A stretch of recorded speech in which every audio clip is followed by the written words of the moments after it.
तो नमस्कार मेरे प्यारे दोस्तों, स्वागत है आज के इस चैप्टर के अंदर। इस चैप्टर में हम पढ़ने जा रहे हैं वर्क पावर एनर्जी के बारे में। ये चैप्टर बहुत ही ज़्यादा मज़ेदार चैप्टर होने वाला है। क्लास 11th का चैप्टर है फिजिक्स का, जो कि बहुत ही मज़ेदार है। इस चैप्टर में आपको मैं बिल्कुल बेसिक से स्टार्ट करूंगा और अब एडवांस लेवल तक जाएंगे। इस पूरे चैप्टर को मैंने 10 टॉपिक्स के अंदर डिवाइड कर दिया है। उसी टॉपिक बाई टॉपिक आपको पढ़ना है और बेसिक से लेकर एडवांस तक हम कवर करेंगे। इस लेक्चर में बेसिकली हम थ्योरी कवर करेंगे with short notes, tips and tricks. तो इस साथ साथ में हम कुछ एग्जांपल भी लेते चलेंगे ताकि आपको हर कॉन्सेप्ट की क्लैरिटी पता चल सके। तो चलिए आज इस क्लास को स्टार्ट करते हैं। बाकी मैं आपको इस शॉर्ट नोट्स आपको सेंड भी कर दूंगा, जिसमें से आप अपने नोट्स बना सकते हो। जितने मैंने इसमें शॉर्ट नोट्स में नोट्स बनाया है, सारे के सारे होने चाहिए। साथ साथ में अब आपको करना क्या है, किस तरीके से पढ़ना है, मैं बता देता हूँ। समझिए, सबसे पहले जैसे आप क्लास देख रहे हैं, 2 मिनट एक बार क्लास देख रहे हैं, तो जो मैं आपको नोट्स भेजूंगा, आपको नोट्स तो बनाने हैं, ठीक है। साथ साथ में उसके बाद मैं आपको एक पीवाईक्यू की पीडीएफ भी शेयर करूंगा। उस पीवाईक्यू में से आपको सारे के सारे पीवाईक्यू लगाने हैं और उसके बाद क्या करना है, सारे के पीवाईक्यू को अपने नोटबुक में सबसे पहले सॉल्व करो। नहीं होता कोई बात नहीं, नोट से देखो, कहीं से भी पूछो। अगर नहीं होता मेरे पास उसका स्क्रीनशॉट लेकर सेंड कर दो, फिर मैं आपको उसका सोल्यूशन प्रोवाइड कर दूंगा। कहीं से उसको सॉल्व करो, ठीक है। सीखो हर कॉन्सेप्ट को। उसके बाद आप चेकआउट करो कि उनमें से कौन कौन से जो पीवाईक्यू है, जो रिपीटेड फॉर्म में सेम टू सेम है, उन पर टिक लगा दो, ठीक है। उस जो ज़्यादा बार रिपीट हुए फिर एक पेज लो, उसके बाद जो ज़्यादा बार रिपीट क्वेश्चन हुआ है उस क्वेश्चन को लिखो और फिर उसका सोल्यूशन कर दो, राइट। साथ साथ में क्या करो, नीचे उसका हिंदी में कॉन्सेप्ट भी लिख दो कि इसके अंदर, इस क्वेश्चन के अंदर क्या पूछा है, क्या और हमें क्या निकालना है। जिस तरीके से जब रिवाइज करो तो जल्दी रिवाइज हो जाए। और इस मैप जो बन के निकल आएगा उसको बोलते हैं क्वेश्चन मैप, जिसके अंदर मैं पिछले 5 साल का पीवाईक्यू भेजूंगा। सारे पीवाईक्यू होने चाहिए, यानी कि जो सबसे ज़्यादा बार रिपीट होंगे वो पहले नंबर पर होने चाहिए। फिर ऐसे आपको प्रायोरिटी वाइज में बनाना है। अगर आप ये मैप बना लेते हैं, मैं गारंटी लेता हूँ आपका पिछले 5 साल के सारे पीवाईक्यू बस आप आधे घंटे के अंदर रिवाइज कर सकते हो, ठीक है। और आपको कोई करने की जरूरत नहीं है, ठीक है। चलिए इस क्लास को स्टार्ट करते हैं। सबसे पहला अपना वर्क पावर एनर्जी का कॉन्सेप्ट है, जिसको मैंने बोल दिया S T number 1। S T number 1 बोले तो एस टी मतलब सारस टॉपिक्स, सारस टॉपिक नंबर 1। या बोले तो एस टी नंबर 1 में क्या हम पढ़ेंगे, वर्क की डेफिनेशन पढ़ेंगे कि वर्क होता क्या है। तो वर्क क्या है, transfer of energy due to displacement by a force. Sir समझ नहीं आया, इसके अंदर 3 काम हो रहे हैं कि एनर्जी का ट्रांसफर हो रहा है एक पॉइंट से दूसरे पॉइंट तक। आप सोच के देखो, मान लो यहाँ पर कोई बॉक्स रखा हुआ है, इस पॉइंट से इस पॉइंट पर लाने में इस पर हमें कोई फोर्स लगाना पड़ेगा। आप बॉक्स को थोड़ी देर के लिए एनर्जी मान लो, अगर हमें एनर्जी को इधर लाना है तो कुछ फोर्स लगाना पड़ेगा, लगा दिया। फोर्स लगाने के कारण ये बॉक्स यहाँ पर था, फिर यहाँ से यहाँ तक डिस्प्लेस हुआ। तो क्या क्या काम हो रहा है, हम इस बॉक्स को एनर्जी दे रहे हैं, जिसके कारण इस पर फोर्स लग रही है और ये डिस्प्लेस हो जा रहा है। ये तीनों बात समझ में आई। इसके बारे में अभी हम और ध्यान से पढ़ेंगे। आपको उम्मीद है ये बात समझ में आ गई होगी, ठीक है। जो वर्क होता है वो 3 टाइप्स का होता है, पॉजिटिव, नेगेटिव और जीरो। अब आप कहोगे सर हम जीरो तो मान लिया कि हम जब खाली बैठे हो तो वर्क जीरो कर रहे हैं। पॉजिटिव वर्क बोले तो हम कोई काम कर रहे हो। नेगेटिव वर्क क्या होता है, तो वर्क को हम जिस तरीके से आप सोचते हो उस तरीके से डिफाइन कभी नहीं करते हैं। वर्क को हम रिलेटिव टर्म में डिफाइन करते हैं। किस तरीके से करेंगे आगे हम सीखेंगे। तो सबसे पहले डेफिनेशन से हम 3 पॉइंट्स जानकर आया है कि फोर्स, डिस्प्लेसमेंट और ट्रांसफर ऑफ एनर्जी। यानी कि क्या होता है, जब भी आप किसी भी बॉडी पर फोर्स लगाओगे तो उस फोर्स के कारण वो बॉडी क्या होगी, डिस्प्लेस होगी। डिस्प्लेस मतलब एक पॉइंट से दूसरे पॉइंट पर जाना डिस्प्लेसमेंट कहलाता है। डिस्प्लेस होगी अपने पोजीशन से। और डिस्प्लेस क्यों होगी, क्योंकि हमने उसके अंदर क्या कर दिया, एनर्जी ट्रांसफर कर दिया। सर एनर्जी ट्रांसफर क्या कह रहे हो, कोई बात नहीं, जब आप एनर्जी नाम का जब कॉन्सेप्ट पढ़ोगे तब आप समझ जाओगे, ठीक है। इसी लेक्चर के अंदर समझ सीखने वाले। बस इतना समझो, फोर्स लगाने के कारण डिस्प्लेसमेंट होता है और उसके कारण क्या होता है, हम डिस्प्लेसमेंट में फोर्स में क्या करते हैं, एनर्जी ट्रांसफर करते हैं। एनर्जी हम ट्रांसफर करेंगे किसी बॉडी में, तभी क्या लगेगी, फोर्स लगेगी, तब क्या होगा, डिस्प्लेसमेंट होगा। ये क्या है, ग्राफ सा बन चुका है। तो ये होती है कि अगर ऐसा कंडीशन जब भी पॉसिबल हो तो इसका मतलब समझ लो क्या हो रहा है, वर्क डन हो रहा है, ठीक है। आगे बढ़ते हैं। अब ट्रांसफर ऑफ एनर्जी 3 टाइप्स की हो सकती है, पहली, दूसरी और तीसरी। पहली जो टाइप की है उसको हम, अगर पहली ट्रांसफर ऑफ एनर्जी किस तरीके से हो सकती है, जैसे देखो, मान लो, सॉरी 2 मिनट रुकिए, इसको मैं बीच में ले आता हूँ। यहाँ पर आप खड़े हो, राइट, इस बॉक्स को आप धक्का दे रहे हो, तो आपके अंदर की जो एनर्जी है, आप इस बॉक्स को ट्रांसफर कर रहे हो कि नहीं कर रहे, जिसके कारण ये इस बॉक्स को, यानी कि जब धक्का देने में क्या कर रहे हो, एनर्जी ट्रांसफर कर रहे हो। जब एनर्जी ट्रांसफर करो जिसके कारण इस पर क्या लग रही है, एक फोर्स लग रहा है। और फोर्स के कारण क्या हो रहा है, ये बॉडी मान लो चल के यहाँ पर वापस आ जा रही है, यानी कि क्या हुआ, ये डी डिस्प्लेसमेंट कवर कर ले रही है। यही क्या है, इस कंडीशन में हम क्या कहेंगे, वर्क डन हो रहा है। तो हमेशा याद रखना कि जिस डायरेक्शन में हम फोर्स लगाएंगे, फोर्स हम किस डायरेक्शन में लगा रहे हैं, इस डायरेक्शन में, तो उसी डायरेक्शन में क्या होना चाहिए, डिस्प्लेसमेंट होना चाहिए। डिस्प्लेसमेंट बोले तो यानी कि बक्सा खिसक के उसी डायरेक्शन में जाना चाहिए। अगर हम फोर्स ऊपर लगा रहे हैं तो बक्सा भी क्या जाना चाहिए, ऊपर जाना चाहिए, तभी हम क्या बोलेंगे, वर्क डन बोलेंगे। तो इस कैटेगरी पर हम 3 तरीके से इसको डिवाइड कर सकते हैं। सबसे पहले तो समझो कि जो पहली बॉडी है और दूसरी बॉडी है, मान लो पहली बॉडी अगर दूसरी बॉडी पर एनर्जी दे रही है, यानी कि ट्रांसफ़र कर रही है, तो पहली बॉडी कैसा वर्क करेगी, पॉजिटिव वर्क करेगी। और जो एनर्जी ले रही है वो कैसे वर्क करेगी, नेगेटिव वर्क करेगी। इसी तरीके से हमने डिफाइन किया पॉजिटिव वर्क, नेगेटिव वर्क और जीरो वर्क। पॉजिटिव वर्क क्या होता है, सप्लाई ऑफ एनर्जी कार्ड। जब भी हम एनर्जी किसी को सप्लाई करेंगे तब हम कैसा वर्क करेंगे, पॉजिटिव वर्क करेंगे। जब भी हम किसी की सप्लाई की हुई एनर्जी को गेन करेंगे, यानी कि ले लेंगे उस एनर्जी को, तो उसको उसमें हम क्या कहेंगे, नेगेटिव वर्क हम कहेंगे उसको। और मान लो जीरो वर्क, समझा कि आपको नेगेटिव वर्क क्या कहेंगे, यानी कि जो अपना बॉक्स वाला जो केस था, उसके अंदर जब हम बॉक्स को धक्का मार रहे थे, जैसे मैं था, इस बॉक्स को धक्का मारा था, तो एनर्जी मैं ही ट्रांसफर कर रहा था बॉक्स को, तो मैं क्या होगा, पॉजिटिव वर्क डन कर रहा हूँ, और बॉक्स क्या होगा, नेगेटिव वर्क डन कर रहा है। आ गया आपको समझ में, उम्मीद है आपको समझ में आ गया होगा। अब बात करें जीरो वर्क की, तो जीरो वर्क का पॉसिबल है, मैंने आपको क्या बताया था अभी, कि जिस डायरेक्शन में आप फोर्स लगाओ, डिस्प्लेसमेंट उसी डायरेक्शन में होना चाहिए, तभी हम कहेंगे वर्क हो रहा है। तो देखो फोर्स एंड एस, एस बोले तो डिस्प्लेसमेंट, डिस्प्लेसमेंट को हम शॉर्ट टर्म में क्या लिखते हैं, एस भी लिखते हैं, कई लोग इसको डी भी लिखते हैं, ठीक है, आप समझ जाएंगे। इसको डी को थोड़ा अच्छे से बना देता हूँ मैं, ठीक है। तो जब भी जिस डायरेक्शन में force and displacement is not in same direction, वही बात है, मान लो कि हमने यहाँ पर इस बॉडी पर फोर्स लगाई इस तरह से, अगर ये बॉडी डिस्प्लेस होके इधर आ जाती है, यानी कि फोर्स हमने किस डायरेक्शन में लगाया, हॉरिजॉन्टल एक्स डायरेक्शन में, हॉरिजॉन्टल डायरेक्शन में लगाया, यानी कि रिलेटिव डायरेक्शन में, इस डायरेक्शन में लगाया, और बॉडी भी किस डायरेक्शन में डिस्प्लेस हुई, इस डायरेक्शन में। इसका मतलब क्या हम कहेंगे कि वर्क डन हो रहा है। आया आपको समझ में क्या मैं कहना चाहता हूँ। अब मान लो आप फोर्स कहीं और लगाओ, बॉडी कहीं और खिसके, इसका मतलब कि वर्क डन नहीं हो रहा है, ठीक है। आप इस तरीके से समझ सकते हो, जैसे मान लो ये धागा है, इस धागे को पकड़ के मैं इस बक्से को खींच रहा हूँ, इस पर इस साइड फोर्स लगा रहा हूँ, और उसके बाद आप मान लो, एक सोच के देखो, इमेजिन करके देखो, एक बक्से पर धागा बांधो और धागे से खींचो, तो बक्सा किस साइड जाएगा, इस साइड जाएगा। मान लो फोर्स तो हम कहाँ लगा रहे हैं, ऊपर की साइड लगा रहे हैं, धागे से खींचे ऊपर की साइड लगा रहे हैं, लेकिन बक्सा हवा में तो नहीं उड़ रहा, बक्सा तो इस साइड जा रहा है। तब आप क्या कहोगे कि यहाँ पर वर्क डन हो रहा है कि नहीं हो रहा। आप कहोगे सर आपने कहा था कि फोर्स और डायरेक्ट जो डिस्प्लेसमेंट होना चाहिए वो एक डायरेक्शन में होना चाहिए, लेकिन इसमें एक डायरेक्शन में है नहीं, तो ये वर्क डन नहीं हो रहा है। आप गलत हो। मैंने अगर मान लो, पहले आपको चेक करना है कि फोर्स का कोई भी कंपोनेंट उस डायरेक्शन में है कि नहीं। सर कंपोनेंट बोले तो फोर्स के दो जुड़ा भाई, फोर्स के दो जुड़ा भाई को क्या बोलते हैं, उसे कंपोनेंट बोलते हैं, ठीक है। मान लो ये थीटा एंगल पे हम खींच रहे हैं इसको हॉरिजॉन्टल से, ठीक है।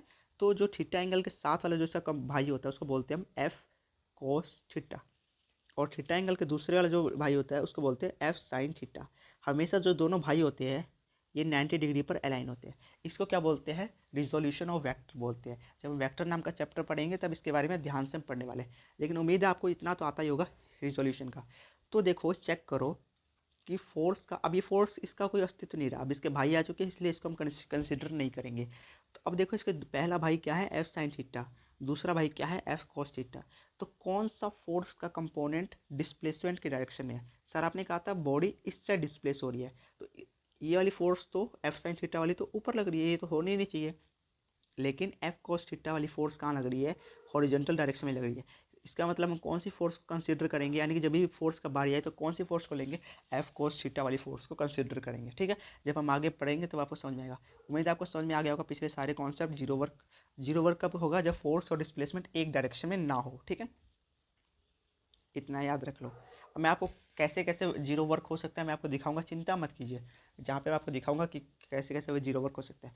अब बात करते हैं एसटी नंबर 2 की, कैलकुलेशन ऑफ वर्क।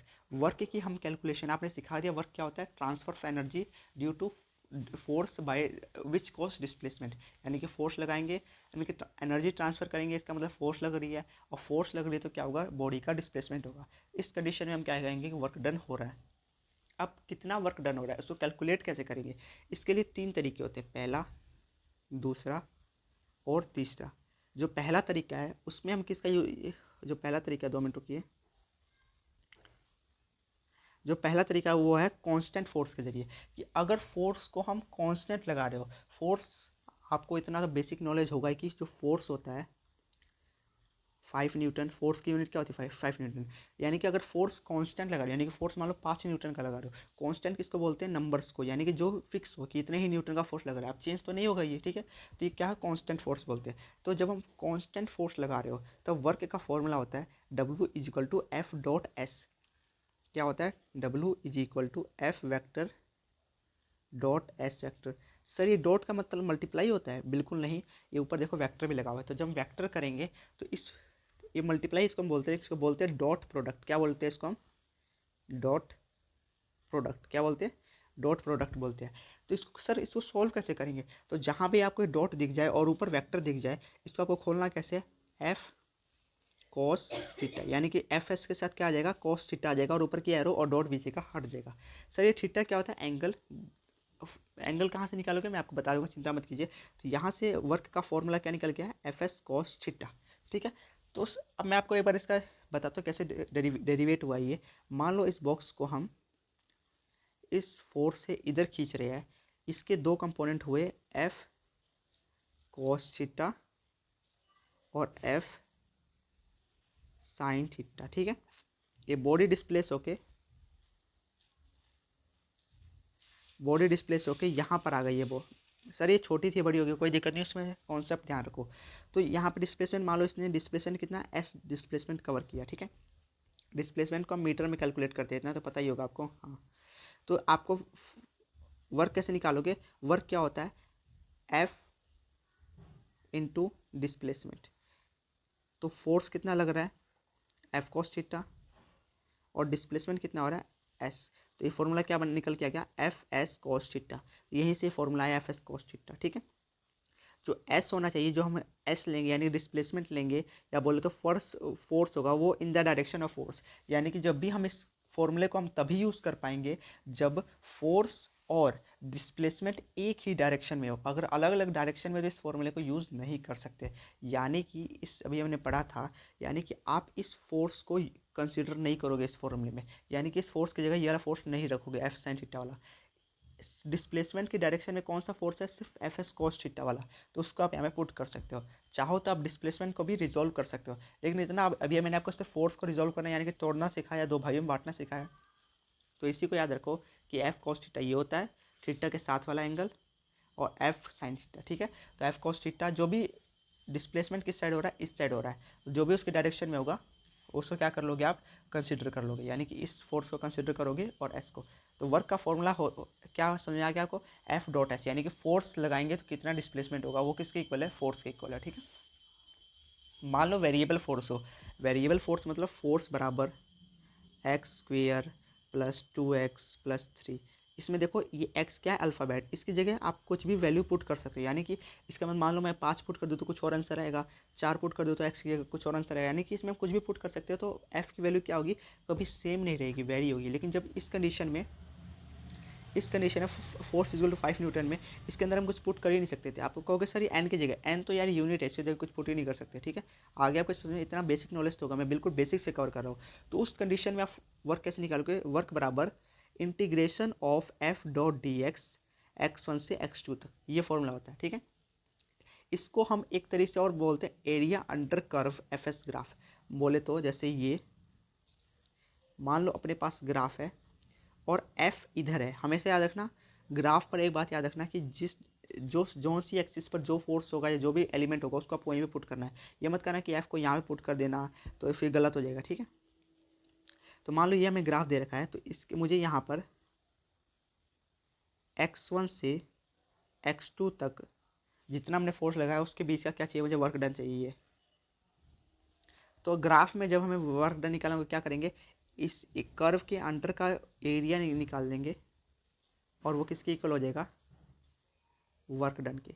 वहीं यहाँ पर लिखा हुआ है कि area under curve F S graph के कर्व के जो एरिया होता है वो किसके इक्वल होगा, वर्क के इक्वल होगा। बाकी आप अगर वेरिएबल फोर्स हो तो इस तरीके से आप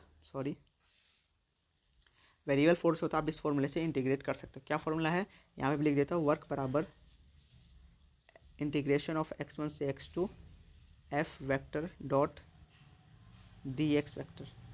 सर ये डी एक्स क्या है, ये भी डिस्प्लेसमेंट ही है, लेकिन ये डी मतलब होता है थोड़ा डिस्प्लेसमेंट। जहाँ भी आपको जिस भी एलिमेंट की आगे अगर स्मॉल डी लिख जाए, इसका मतलब क्या है, छोटा डिस्प्लेसमेंट हो रहा है, छोटा कह रहा हूँ मैं, छोटा डिस्प्लेसमेंट हो रहा है, ठीक है। या जो भी हो, एक्स हो तो डिस्प्लेसमेंट, हम डिस्प्लेसमेंट को कई तरीके से बताते हैं, एक्स से बताते हैं, एस से बताते हैं, डी से लिखते हैं, कई तरीकों से लिखते हैं। अभी आप फिजिक्स शुरू कर रहे हो तो आपको धीरे धीरे पता चल जाएगा। तीसरा कैलकुलेशन हम किस तरीके से कर सकते हैं, एफ एक्स ग्राफ से कर सकते हैं, ग्राफ में का मैंने बता दिया। तो बस ये तीन ही तरीके हैं जिससे हम वर्क की कैलकुलेशन कर सकते हैं, और इसी तरीके से आपको क्या मिलेगा, क्वेश्चंस मिलते हैं, ठीक है। तो अब इसको हम किस तरीके से सॉल्व करेंगे, किस तरीके से करेंगे, चलिए एक बार इसको देखते हैं। यहाँ पर हमें क्या दे रखा है, एक फोर्स दे रखा है 2x² + 5x + 9। ये कौन सी फोर्स है, वेरिएबल फोर्स है। कैसे पता चला, क्योंकि x आ गया, यानी कि ये अल्फाबेट है, इसकी जगह हम कुछ भी पुट करेंगे, कुछ भी वैल्यू पुट कर सकते हैं, ठीक है। तो वेरिएबल फोर्स है। इसके वर्क डन का फॉर्मूला आपके क्या था, और मुझे यहाँ पे कहाँ से कहाँ तक वर्क पुट पता करना है, x1 2 मीटर से लेकर 5 मीटर तक। यानी कि मान लो हम चल रहे हैं तो 2 मीटर से 5 मीटर चलने में जितना हमने फोर्स लगाया, उसके रिस्पेक्ट में हमें क्या निकालना है, वर्क डन निकालना है, ठीक है। तो कैसे, यहाँ x क्या है, ये फाइनल है, ठीक है। किस तरीके से सॉल्व करोगे, सबसे पहले तो आपको क्या दे रखा है, एफ डॉट डी एक्स, ठीक है, ये दे रखा है। उसका हमें क्या कर देना है, इसका सबसे पहले इंटीग्रेशन कर देना है। इंटीग्रेशन करने के बाद x1 से x2, इंटीग्रेशन कैसे करोगे, जैसे मान लो x की पावर क्या है, 2 है, तो x की पावर में सबसे पहले एक प्लस कर दो, क्या आ गया, x की पावर में एक प्लस करने के बाद 3, और उसी से इसको डिवाइड कर दो, 3 से डिवाइड कर दो, और आगे से क्या लिखा था 2, इसको ऐसे ही रहने दो। इस तरीके से आप इंटीग्रेशन कर सकते हो। यानी कि 5x का इंटीग्रेशन क्या होगा, x की पावर में क्या है सर, कुछ नहीं दिखाई दे रहा, 1 कुछ नहीं है तो 1 मानते हैं, तो 1 प्लस करो कितना आएगा 2, और फिर 2 से डिवाइड कर दो, और आगे क्या लिखा है 5 से लिखा ही है। अब यहाँ पर देखो 9, सर 9 के आगे तो कोई x लिखा ही नहीं है। अगर कोई x ना हो आपके, अगर आपको दिखाई देता हो कोई भी x, तो आप अपनी तरफ से क्या कर देना, एक x जोड़ देना। इंटीग्रेशन में ये रूल होता है, ठीक है। जब हम इंटीग्रेशन के बारे में बेसिक से ध्यान से पढ़ेंगे तो सब समझ जाएंगे, ठीक है। ये आ गया, ये इंटीग्रेशन हमारे पास हो चुका है। यहाँ पर क्या करनी है, अब हम इसको, ये x2 से x1 क्या है सर, ये लिमिट होती है, लिमिट कैसे पुट करेंगे, सबसे पहले आपको क्या करना है, x2 वाली, यानी कि जो x2 है उसको यहाँ पर पुट कर दो। यानी x2 की क्या वैल्यू है, x2 क्या है, यहाँ पे xf है, x2 मैंने लिखना है यहाँ पर, ये xf नहीं x2 है। x2 की वैल्यू क्या है, 5 मीटर। इस 5 को सबसे पहले इसमें पुट कर दो। मान लो पुट कर दिया, कुछ भी आंसर आ जाएगा, क्या आ जाएगा, मान लो x, मान लिया मैंने x, कोई x नहीं, मान लो कुछ भी आंसर आ जाएगा। फिर आपको क्या करना है, माइनस में ये पुट करेंगे, माइनस में दोबारा इस इक्वेशन को लिखना है, और फिर उसके अंदर x की जगह में क्या पढ़ना है, पहले वाली वैल्यू पुट कर देनी है, ठीक है। तो इस तरीके से आप इस लिमिट को खोल सकते हो। कैसे खोलोगे, यानी कि जो पहले x2 लिखा होगा उसको पहले इसकी जगह पुट करो, x2 मतलब 5 मीटर को पुट करो इसकी जगह यहाँ पर, फिर x1 क्या है 2 मीटर, फिर इसको पुट करो, फिर दोनों को माइनस कर दो, तो अपना क्या आ जाएगा, यहाँ से आंसर आ जाएगा, ठीक है। आगे आपको समझ में, जी सर समझ में आ चुका है। जब हम क्वेश्चन प्रैक्टिस कल की क्लास में करने वाले तो बहुत तगड़ी क्वेश्चन प्रैक्टिस करेंगे, जिसमें हर तरह टाइप के सवाल हम पढ़ेंगे, हर टॉपिक के। बस आप, मैंने अभी आपको इतना बताया ताकि आपके दिमाग में कोई डाउट ना रहे वर्क के अकॉर्डिंग, ठीक है। बस आप शॉर्ट नोट्स बनाते चलिए, आज से आपका काम है सारे शॉर्ट नोट्स को रट लेना, ठीक है। टाइम बहुत कम है, इसलिए मेहनत बहुत ज़्यादा करनी पड़ेगी। अब इंपॉर्टेंट ईयरल, इंपॉर्टेंट ईयरल मतलब याद से रट लो, ईयरल जहाँ पे लिख दिया आपको समझ लेना, उस चीज़ को आपको रट लेना है, ठीक है। तो इंपॉर्टेंट ईयरल में क्या, पहला पॉइंट क्या है कि जो इसकी यूनिट क्या होती है, वर्क की जूल, जूल किसकी कौन सी यूनिट होती है, एसआई यूनिट, और अर्ग, ईआरजी अर्ग बोलते हैं इसको, ये कौन सी यूनिट है, सीजीएस। हम जूल को क्या बोल सकते हैं, न्यूटन मीटर भी बोलते हैं, यानी कि 1 जूल बराबर 1 न्यूटन मीटर। कैपिटल एन का मतलब क्या है, न्यूटन, और स्मॉल एन का मतलब क्या है, मीटर, ठीक है। कहीं ये नैनोमीटर मत पढ़ लेना, नैनोमीटर में एन छोटा आता है, ठीक है। मैं आपको सब कुछ पता चल रहा है ताकि गलती ना कर दो कहीं से भी, क्योंकि गलती करने का टाइम नहीं बचा अभी। तो एक कुछ इंपॉर्टेंट कन्वर्जन है, कई बार आपको क्या कर देगा क्वेश्चन में, आपको अर्ग दे देगा और आपको आंसर किसमें पूछेगा, जूल में। तो एक कन्वर्जन बहुत ज़्यादा इंपॉर्टेंट रहती है। बस आप याद कर लो कि 1 जूल में कितने, 1 kg मीटर स्क्वायर, और एस की पावर, यानी कि जो 1 जूल में इतने, 1 जूल की जो, हमको इस तरीके से भी लिख सकते हैं, एक अर्ग को हम इस तरीके से भी लिख सकते हैं, यानी कि क्या है, ये यूनिट्स है। ये कौन किस में यूनिट है, एसआई सिस्टम में, एसआई सिस्टम में हम ये यूनिट लिख सकते हैं, और ये क्या है, सीजीएस में यूनिट है, ठीक है। यानी कि 1 जूल बराबर 1 kg मीटर स्क्वायर और पर सेकंड का स्क्वायर, ठीक है। वही एक अर्ग को हम क्या लिखेंगे, 1 ग्राम सेंटीमीटर स्क्वायर पर सेकंड का स्क्वायर। सर ये कैसी यूनिट है, यानी कि ऐसा ही सिस्टम में आप जूल की जगह इस यूनिट का भी यूज़ कर सकते हो, और अर्ग किसके इक्वल होता है, इसको भी यूज़ कर सकते हो। ठीक है, ये बताने की, यानी किसी कहीं जगह आपको ये लिखा मिल जाए किसी कोई क्वेश्चन में, तो आप समझ लेना हम जूल की बात कर रहे हैं। ठीक है, कई बच्चे समझ नहीं पाते कि ये कौन सी यूनिट है। अगर मान लो ये देकर हमें ये दे रखा हो कि इतना जूल वर्क किया, मान लो 5 जूल वर्क किया, तो 5 kg मीटर स्क्वायर पर सेकंड का स्क्वायर दे दिया, इसको कन्वर्ट करो अर्ग में, तो आपको पता ही चलेगा कि है क्या। जब आपको पता चलेगा कि हाँ ये जूल के इक्वल आता है, तो आप जूल से कन्वर्ट कर सकते हो। ठीक है, कैसे कन्वर्ट करोगे, तो एक अर्ग 10⁻⁷ जूल के इक्वल होता है, और एक जूल 10⁻⁷ अर्ग के इक्वल होता है। ये इंपॉर्टेंट कन्वर्जन है, आप इसको याद रख लेना। एक कभी पेज, छोटा पेज लो, उसके अंदर लिखो और दीवार पे चिपका दो, ताकि आने वाले 1 से 2 दिन के अंदर आपको रटा जाए। ठीक है, क्या होता है ये, एक अर्ग बराबर 10⁻⁷ जूल, और एक जूल बराबर 10⁻⁷ अर्ग। ठीक है, अब चौथा पॉइंट होता है डायमेंशन का। तो वर्क का जो डायमेंशन होता है वो होता है ml/2 ठीक है, बता दिया मैंने। एक जूल 1 न्यूटन मीटर के इक्वल होता है। एक जूल में कितने होते हैं, 10⁷ डाइन सेंटीमीटर होते हैं। ये भी एक इंपॉर्टेंट कन्वर्जन है, कई बार आपको डाइन सेंटीमीटर में निकालने के लिए कह दे। डाइन सेंटीमीटर भी क्या है, यूनिट है वर्क की। ठीक है, वर्क की बहुत सारी यूनिट है, तो अगर आपको एक जूल को अगर डाइन सेंटीमीटर बदलना है, तो आपको 10⁻⁷ से मल्टीप्लाई करना होगा। ठीक है, वहीं पे इसकी यूनिट मैंने बता दी थी, क्या है इसकी यूनिट, देखो ये थी यूनिट इसकी। वही क्या है, कीजड़ कह रहा हूँ मैं, केजी मीटर स्क्वायर पर सेकंड का स्क्वायर। एक ये यूनिट कैसी है, on the basis of dimensional formula, यानी कि डायमेंशनल फार्मूला के बेस पर हमने ये यूनिट बनाई है। ठीक है, खुद से बनाई है। कैसे बनाते हैं सर, जब हम यूनिट डायमेंशन नाम का चैप्टर पढ़ेंगे, तो आपको जहाँ भी डायमेंशनल फार्मूला मिल जाए, उससे आप खुद की यूनिट बना सकते हो। कैसे बनाओगे मैं आपको उसके अंदर में सिखा दूंगा। अभी हम वर्क पावर एनर्जी करें, इसलिए पहले वर्क पावर एनर्जी करेंगे। ठीक है, उम्मीद है आपको आता भी होगा, नहीं आता कोई बात नहीं, बस अभी आप थोड़ी देर के लिए याद कर लो। आगे बढ़ते हैं। अब जो एस टी नंबर जो 3 है वो क्या है, उसमें हम किसकी बात करते हैं, स्प्रिंग फोर्स की। और स्प्रिंग फोर्स और work done by S F बोले तो स्प्रिंग फोर्स, और डब्ल्यू डी मतलब वर्क डन। मान लो कि ये स्प्रिंग है, इसमें एक बॉक्स बंधा हुआ है।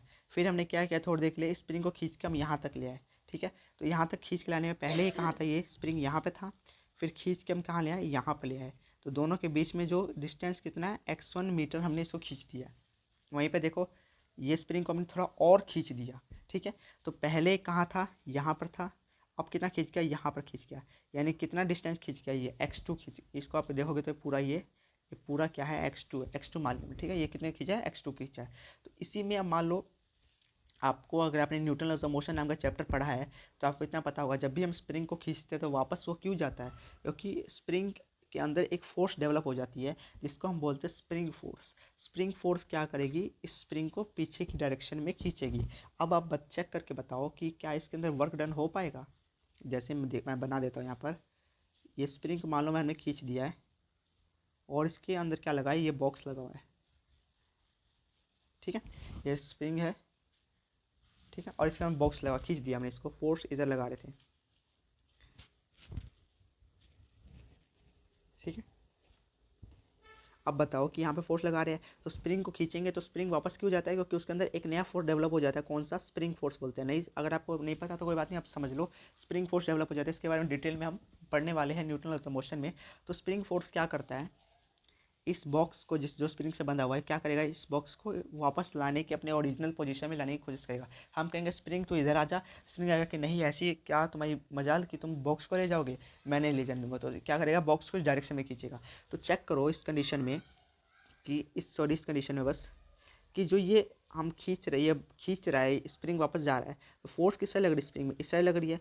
और डिस्प्लेसमेंट कहाँ हो रहा है, मान लो कि शुरुआत में, मान लो खींचने फोर्स लगाने के बाद बॉक्स इधर था, तो वापस अपनी इनिशियल पोजीशन में आ जाएगा, तो डिस्प्लेसमेंट हो रहा है।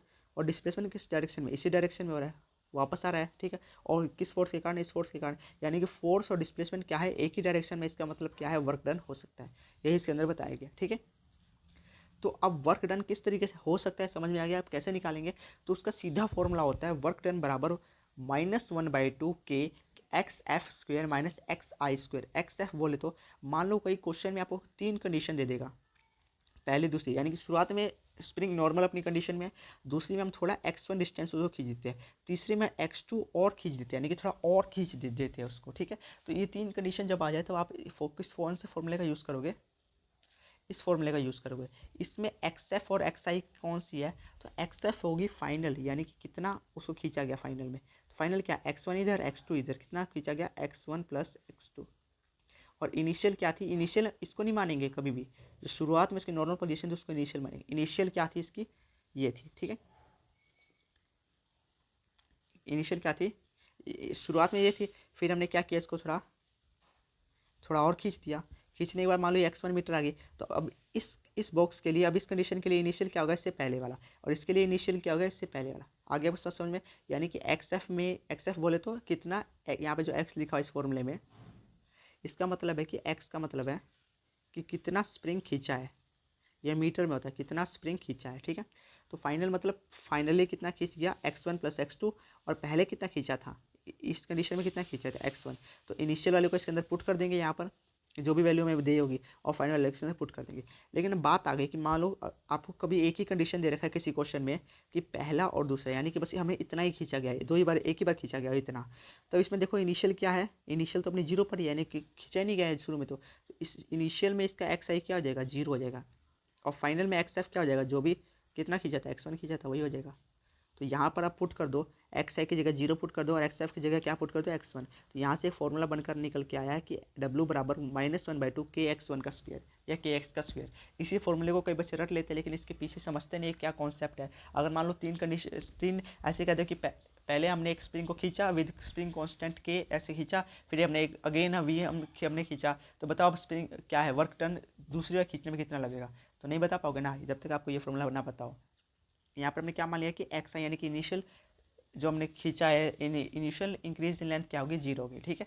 यहाँ पर सर के क्या, के को बोलते हैं स्प्रिंग कांस्टेंट, ये आपको क्वेश्चन में दिया होता है, ठीक है। इसके बारे में हम ध्यान से पढ़ेंगे जब न्यूटन लॉज ऑफ मोशन के चैप्टर के अंदर, लेकिन वर्क डन आपको कॉन्सेप्ट आपको उम्मीद है समझ में आ गया होगा। जैसे क्वेश्चन हमने यहाँ पर ले रखा है कि एफ ऑफ स्प्रिंग कांस्टेंट देखो कि यहाँ पर दे रखा है, हमें कितना दे रखा है, 100 न्यूटन पर metre is stretch by 5 centimetre. 5 centimetre यानी कि हमने 5 सेंटीमीटर उसको खींच दिया।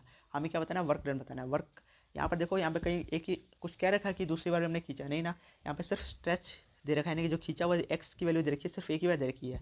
यानी कि कौन सा फॉर्मूला यूज़ करेंगे, हम ये वाला फॉर्मूला यूज़ करेंगे। यहाँ पर देखो के की वैल्यू में कितने दे रखी है, 100 पुट कर दूँ, -1/2 इंटू 100 इंटू एक्स वन की वैल्यू क्या है, 5 सेंटीमीटर। हमें किस में लेना है, मीटर में लेना है। तो 1 सेंटीमीटर को मीटर में बदले, 5 सेंटीमीटर को मीटर में बदलने के लिए क्या करेंगे, 100 से डिवाइड दे देंगे। जब भी आपको सेंटीमीटर हो आपके पास, तो उसको मीटर में बदलना हो तो 100 से डिवाइड दे दो। 100 से डिवाइड देने के बाद क्या बन जाएगा, ये 0.05। फिर उसका के x1 का स्क्वायर था, तो 0.05 का स्क्वायर कर दो। अब इसको सॉल्व करोगे तो यहाँ से क्या निकल के आ जाएगा, वर्क डन निकल के आ जाएगा। यहाँ पे देखो हमने सॉल्व करके देखा, -1/10 टू 100 क्या था, ये कांस्टेंट था, बाय 25/10,000 ही आ गया। हमने काट कूट दिया तो यहाँ से क्या निकल गया, 0.125 जूल। यहाँ से वर्क क्या निकल के आ गया, 0.125 जूल। अब आपको कुछ सरल कॉन्सेप्ट याद रखने हैं कि अगर जो भी वर्क होगा, अगर ये एक्सिस के ऊपर हो, ठीक है, तो हम क्या बोलेंगे, पॉजिटिव वर्क। अगर एक्सिस के नीचे आएगा तो नीचे वाली एक्सिस को हम क्या बोलते हैं, नेगेटिव एक्सिस बोलते हैं। इतना तो आपको पता ही होगा। उसको फिर उस कंडीशन में हम क्या बोल देंगे कि नेगेटिव वर्क हो रहा है। जब भी अगर ग्राफ वाले क्वेश्चन है, अगर ऊपर हो तो पॉजिटिव वर्क बोलेंगे, अगर थोड़ा बहुत भी नीचे आ गया तो इस नीचे वाले पोर्शन में जो भी वर्क होगा वो क्या होगा, नेगेटिव होगा, ठीक है। ST number 4, energy capacity to do work. उससे पहले एक बार आपको समझा देता हूँ।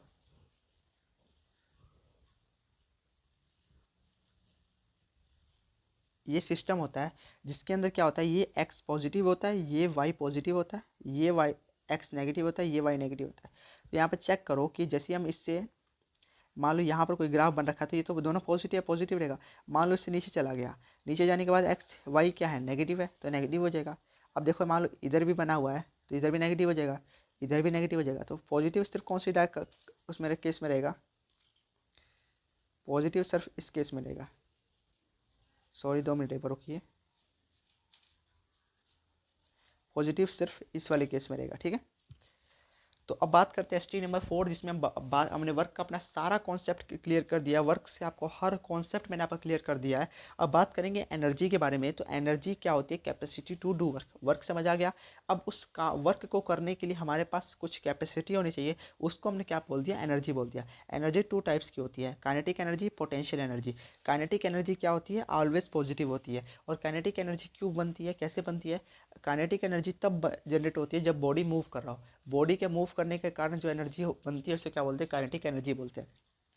इसका फॉर्मूला क्या होता है काइनेटिक एनर्जी का, 1/2 mv का स्क्वायर। उम्मीद है आपने सबने बहुत अच्छे तरीके से इसको रट लिया होगा, पहले आपने पढ़ भी रखा होगा और मैंने आपको बता भी दिया।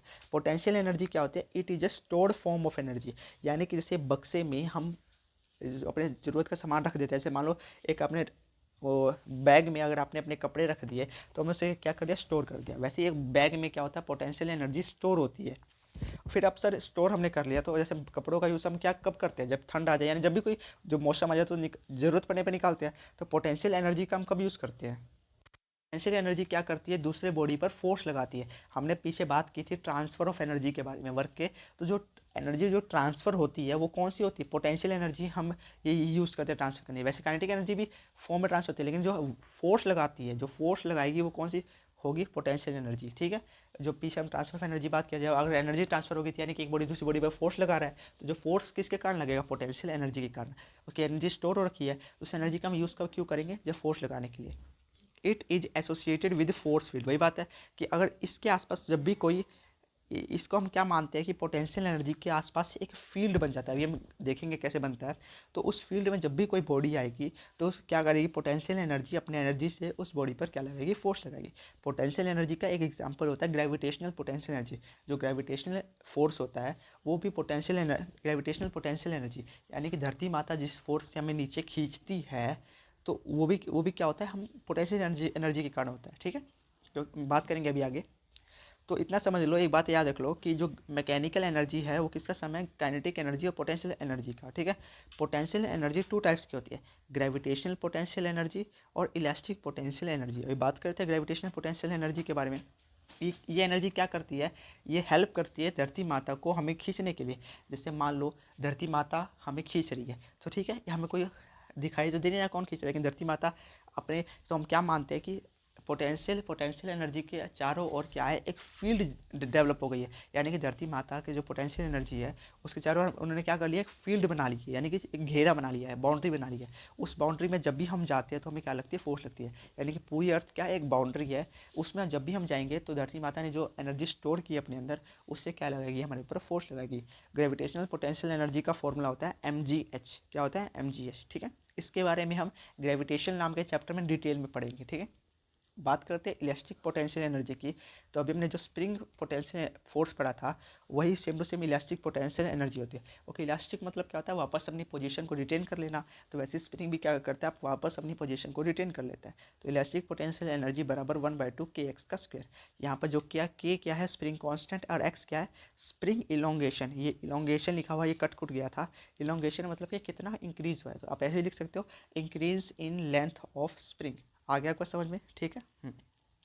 अब बात करते हैं फोर्स। अभी हमें देखो सब कुछ समझाएंगे, पोटेंशियल एनर्जी का सारा कॉन्सेप्ट आपको क्लियर हो जाएगा। तो हमने समझ लिया कि पोटेंशियल एक क्या होता है, एक फील्ड होती है, पोटेंशियल एनर्जी के चारों ओर एक फील्ड होती है, और उस फील्ड में जब भी कोई बॉडी आएगी तो पोटेंशियल एनर्जी क्या करेगी, अपने जो स्टोर कर रखी एनर्जी, उस एनर्जी की मदद से क्या लगाएगी, उन बॉडी पर फोर्स लगाएगी। ये तो बात हो गई, लेकिन कैसी फोर्स लगाएगी, तो force in respect of energy conservation, यानी कि पोटेंशियल एनर्जी की एनर्जी के केस में फोर्स को हम टू टाइप्स में बांटते हैं। पहला होता है कंजर्वेटिव फोर्स और दूसरा होता है non conservative force. Conservative force क्या होता है, cause change in potential energy of A system. क्या करता है, कंजर्वेटिव फोर्स के कारण जो पोटेंशियल एनर्जी होती है सिस्टम की, वो चेंज हो जाती है। फॉर एग्जाम्पल, मान लो ये, अभी हम इसका डायग्राम बनाएंगे। मान लो ये फील्ड है, इस फील्ड की क्या है, खुद की कुछ पोटेंशियल एनर्जी है।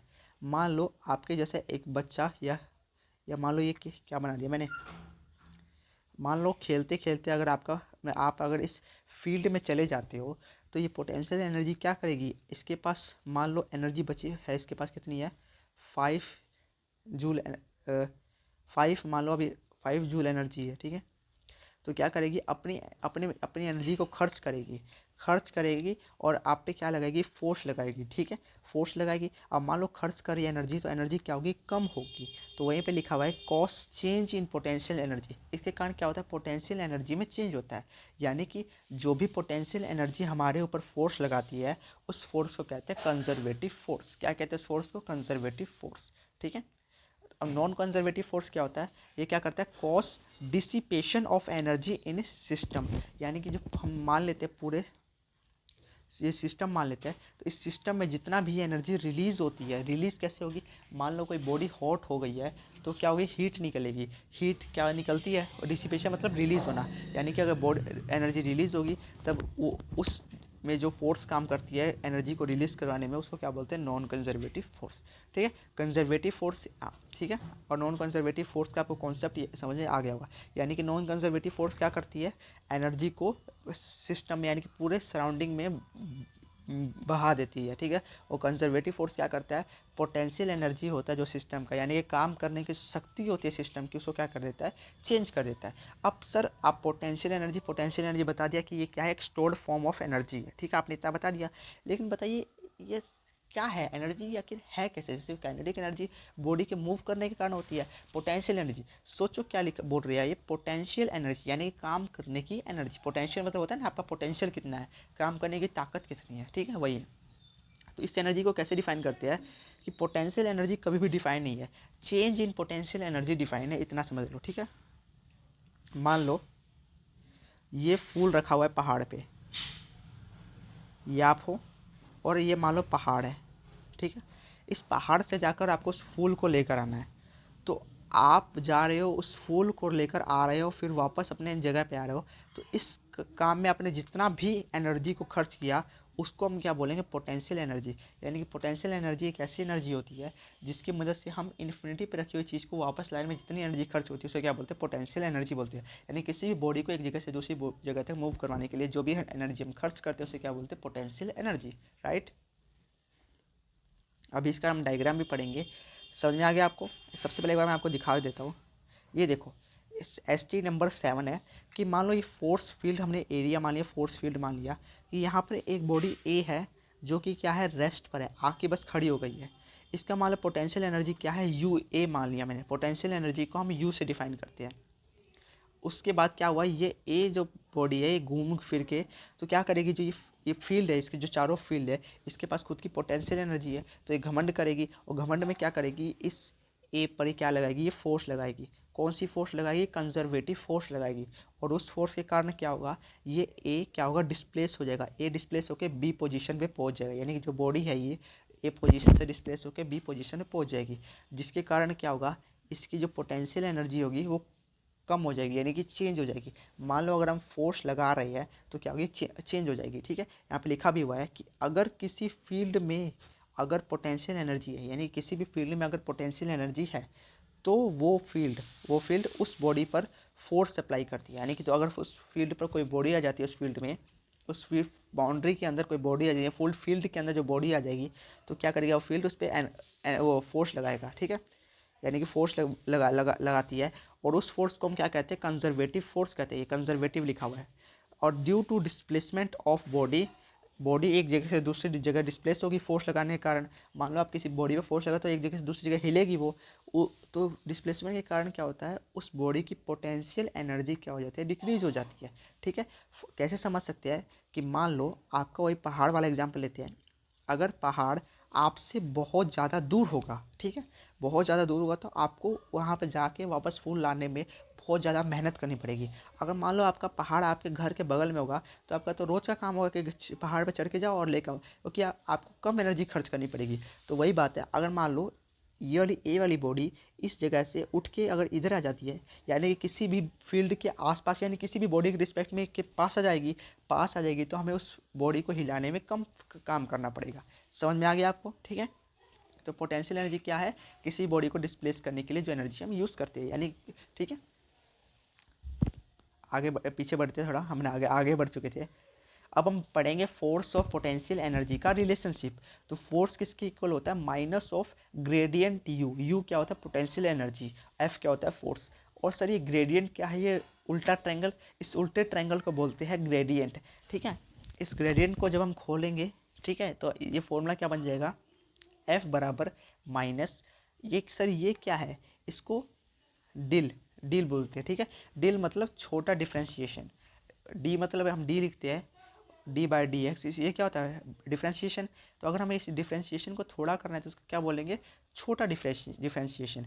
Dill u by del x i cap plus del u by del y j cap plus del u by del z के कैप, ये क्या होता है, माइनस में होता है। ठीक है, आगे आपको समझ में, ठीक है। तो इसको डिफ्रेंशिएशन उसी तरीके से करेंगे, बस आप समझ जाओ। इसमें हमें अलग अलग आई कैप मतलब कि एक्स डायरेक्शन, जे कैप, इसको जे कैप बोलते हैं, इसका मतलब वाई डायरेक्शन की बात करें, और के कैप यानी कि जेड डायरेक्शन, यानी कि अलग अलग डायरेक्शन में जो लगती है पोटेंशियल एनर्जी, उसको क्या करते हैं हम डिफ्रेंशिएट करते हैं, और उसके डिफ्रेंशिएशन से क्या निकल के आ जाएगा, सभी को जोड़ देंगे तो क्या निकल के आ जाएगा, फोर्स निकल के आ जाएगा, ठीक है। इन वन डायमेंशन, अब मान लो हमें ये तो तीनों डायमेंशन की बात होगी, एक्स वाई और जेड की। अब मान लो मुझे किसी एक डायरेक्शन में निकालना है पोटेंशियल एनर्जी, तो उसका फॉर्मूला होगा एफ बराबर minus g u by d x i cap, या बोले तो एफ बराबर minus g u by d r r cap. यानी कि जो इधर अगर एक्स होगा तो आई कैप होगा, अगर वाई नीचे होगा तो क्या आएगा, जे कैप आएगा, अगर वहीं पर जेड आएगा तो क्या आ जाएगा, के कैप आ जाएगा। आगे आपको समझ में, जी सर समझ में आ चुका है। आर की जगह आप कुछ भी पुट कर सकते हो, एक्स वाई जेड, ठीक है। ये मैंने जनरलाइज फॉर्म लिख दिया है यहाँ पर, ठीक है। तो आप कहोगे सर यहाँ पर डिल आपने क्यों लिखा, यहाँ पर डी क्यों लिखा। इसका जो जो मेन जो कारण है ये लिखने का, क्योंकि यहाँ पर हमें क्या चाहिए, ये वाली फोर्स चाहिए, क्या चाहिए, तीनों डायरेक्शन के लिए चाहिए। तो तीनों डायरेक्शन का निकालने के लिए हम छोटा डिफ्रेंशिएशन करेंगे, और एक डायरेक्शन में हम बड़ा डिफ्रेंशिएशन कर सकते हैं, ठीक है। इसके पीछे तो बहुत बड़ा कारण है, लेकिन उतना जानने की आपको कोई ज़रूरत नहीं है, जितना मेन इंपॉर्टेंट है उतना जानने की जरूरत है। तो एक और रियल कॉन्सेप्ट है कि ग्रेडियंट होता है, उसको जब आप खोलोगे हटाओगे तो ये कुछ deal deal by deal x i cap plus deal by D by J cap plus deal by deal deal Z के कैप है। तो सर आपने ये जगह क्यों छोड़ी है, इस जगह के अंदर जिसका हम जिस क्वांटिटी के आगे ग्रेडियंट लिखते हैं वो आता है। जैसे इधर हमने u के आगे ग्रेडियंट लिखा था, तो यहाँ पर क्या आ गया, सब जगह यू यू आ गया, समझ आ गया, यानी कि उसी का हम डिफ्रेंशिएशन करेंगे, ठीक है। आगे आपको समझ में, एक क्वेश्चन यहाँ पे दे रखा है एग्जांपल कि u बराबर x square y plus x z cube, ये दे रखा है, यानी कि पोटेंशियल एनर्जी हमें इतना जूल दे रखी है। तो हमें फाइंड फोर्स एट 1 1 2, वन मतलब एक्स में 1, वाई में 1 और जेड में 1, इस पे हमें क्या निकालना है, फोर्स निकालना है। कैसे निकालेंगे, तो सबसे पहले क्या होता है, हमें क्या करना होगा, डिफ्रेंशिएशन करना होगा, यानी कि यहाँ पे देखो इस फॉर्मूले के अकॉर्डिंग पहले हमें u का डिफ्रेंशिएशन x के रिस्पेक्ट में, फिर y के रिस्पेक्ट में, फिर z के रिस्पेक्ट में करना होगा। तो ये कैसे करेंगे, इसका डिफ्रेंशिएशन बहुत ही ज़्यादा आसान है बच्चों। देखते हैं यहाँ पर, पहले हम क्वेश्चन लिखते हैं यहाँ पर अपने खाली पेज पर, x square y plus x z cube. पहले हमें क्या करना है, इसका ये क्या है, किसके इक्वल है, u के, इसका डिफ्रेंशिएशन हमें सबसे पहले x के रिस्पेक्ट में करना है। तो सबसे पहले हम एक एक करके अलग अलग निकालते हैं, फिर बाद में प्लस कर देंगे, इज इक्वल टू। तो यहाँ पर देखो इस u की जगह हम क्या पुट करना है, ये पुट करना है, ठीक है, पुट कर लेंगे सब मान लो। तो डिफ्रेंशिएशन कैसे करते हैं, जो भी वेरिएबल होगा नीचे लिखा होगा, यानी कि जो भी नीचे लिखा होगा जिसके रिस्पेक्ट में हम कर रहे होंगे उसको वो क्या होता है, वेरिएबल होता है। यानी कि अगर डिल डेक्स लिखा है इसका मतलब क्या है, ये वेरिएबल है। तो सर ये वाई जेड भी तो वेरिएबल है, हाँ अगर ये वेरिएबल होते, अगर नीचे वाई लिखा होता तो जो नीचे लिखा रहेगा सिर्फ हम उसी को वेरिएबल मानेंगे, बाकी सबको क्या मान लेंगे, कांस्टेंट मानेंगे, ठीक है। कांस्टेंट बोले तो 5 6 7, और उस कांस्टेंट का आपको हमेशा याद रखना है कि कांस्टेंट का जब भी हम डिफ्रेंशिएशन करेंगे तो किसके इक्वल हो जाएगा, वो जीरो के इक्वल हो जाएगा। यानी कि जब भी हम किसी कांस्टेंट का डिफ्रेंशिएशन करेंगे तो किसके इक्वल हो जाएगा, वो जीरो के इक्वल हो जाएगा, ठीक है।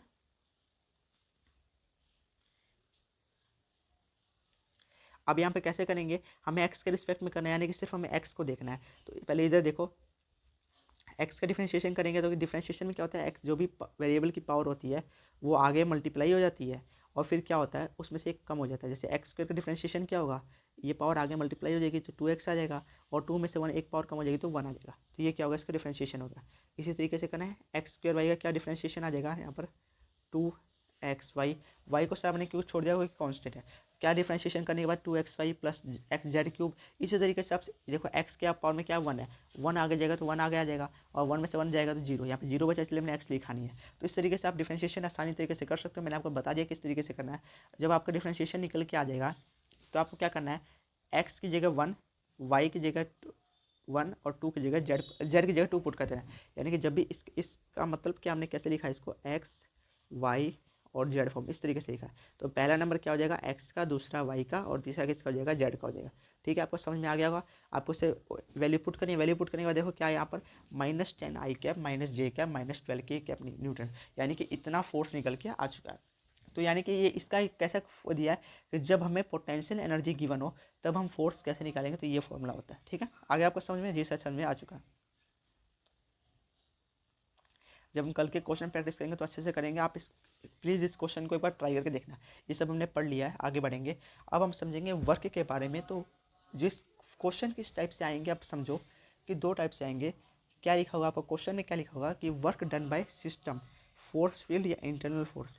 इस फील्ड, इस फोर्स, इसको यानी कि यही फील्ड क्या लगाती है, किसी बॉडी पर फोर्स लगाती है, तो उसी में हमें ये फील्ड उस बॉडी पर फोर्स लगाने में कितना वर्क कर रही है, यही हम निकालने के लिए कहेगा। तो दो केस इसके बन सकते हैं कि समझ लो सिस्टम, फोर्स फील्ड, इसी को हम कहते हैं, ठीक है। तो सिस्टम, फोर्स फील्ड या इंटरनल फोर्स जब भी बात करें तो हम उस बड़े एरिया की बात करेंगे। तो दो, पहला केस होगा इस वाला, और दूसरा केस क्या होगा, work done by external force. क्या लगाएंगे हम, बाहर से वर्क लगाएंगे, यानी कि उस फील्ड पर अगर हम बाहर से वर्क लगाते हैं। तो इन दो केस में क्या होगा, पहले केस की बात करें तो for both P E both valid, यानी कि जो पोटेंशियल एनर्जी दोनों केस में बराबर रहेगी, ठीक है। यानी कि जब सिस्टम वर्क करेगा किसी बॉडी पर तब, या कहीं बाहर से इस बॉडी पर फोर्स लगाएंगे तब, ठीक है। तो उसमें उस कंडीशन में वर्क बराबर u a minus u b, यानी कि इनिशियल पोटेंशियल एनर्जी थी उस बॉडी की और फाइनल पोटेंशियल एनर्जी को हम माइनस कर देना। जैसे इधर देखो, पहले क्या थी, इनिशियल ये थी, फिर फाइनल क्या होगी, ये होगी, दोनों क्या कर देना आपको, u a minus u b कर देना है। इससे क्या निकल के आ जाएगा, वर्क डन निकल के आ जाएगा। जो ये वाली इक्वेशन है, जो पहला कंडीशन, जो पहली कंडीशन कौन सी है, ये पहली कंडीशन के लिए बात कर रहा हूँ मैं।